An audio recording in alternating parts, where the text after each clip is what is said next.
Hello, this is Catalyst by Kris Ripper, read by the author. Chapter 1. Will Derry lay back and thought of England.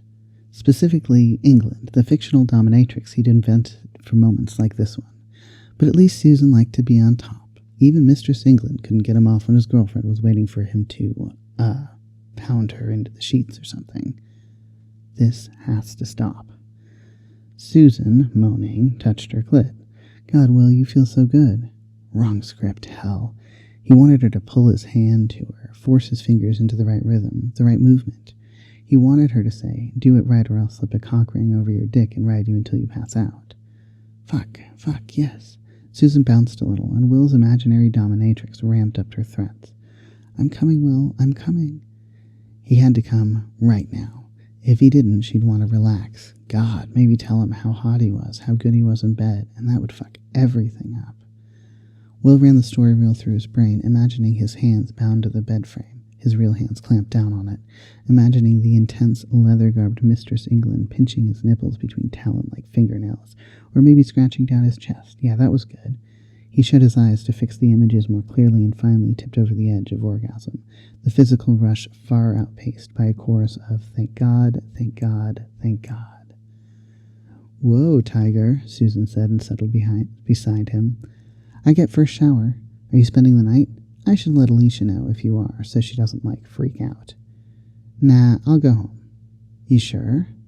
Susan didn't pout exactly, but her disappointment still felt heavy on his skin. She's okay with you, really, Will. She just likes a little warning before she walks in high and hears you snoring. I don't snore, he said, and managed a weak smile. Alicia's fine, Suze, but all my clean clothes are at home, so... Yeah, okay. See you later, stud. She kissed him. The kiss was very sweet. A thank you kiss. A good night, see you tomorrow kiss. Will escaped her dormitory with a guilty fantasy of Mistress England, who didn't kiss sweetly, or call him stud. No, Mistress England would yank his hair, plunder his mouth, and tell him maybe she'd call him, if he was lucky. You gotta lay off reading shitty porn on the internet, he scolded himself as he trudged toward the crummy room on Durant. He shook out his hands and arms as he walked, tugging the backpack tighter, trying to wake up. If Ads was home, maybe he'd have wild, distracting stories about whatever frat party he'd gone to tonight, or some elaborate plan to bungee jump from the Campanile or something. At least one of them was normal. Or, okay, normal was stretching it, but Ads actually liked having sex. Normal sex with normal girls. Ads didn't close his eyes, lie back, and think of freaking England. This has to stop. He'd break up with Susan gently, like he had Cynthia and Maritza.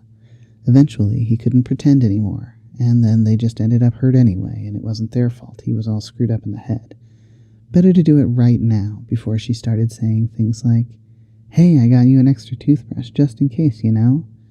That had been Cynthia, of the artistically ripped jeans and dyed black hair, and the hopeful smile. God, she was a really nice girl. Stop. He let himself into the stale-smelling vestibule and hit the stairs.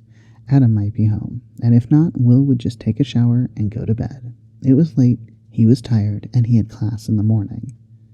No Ads.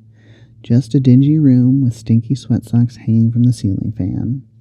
He didn't remember anything from that night, except eventually Bex, Adam's girlfriend, had forced them both to drink an entire bottle of water apiece, while she actually read to them from some kind of dreary feminist textbook. Then she shoved them into their beds and told them they'd better not fucking puke, because she wasn't going to clean it up. Actually, that part could have been a dream. He wasn't so sure.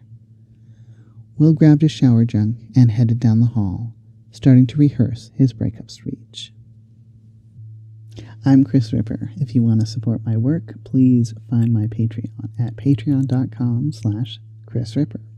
Otherwise, you can find Catalyst for free at all of your favorite digital bookstores, and anything else you want to know about the scientific method universe on my website, krisripper.com. Thanks for watching/listening. Bye.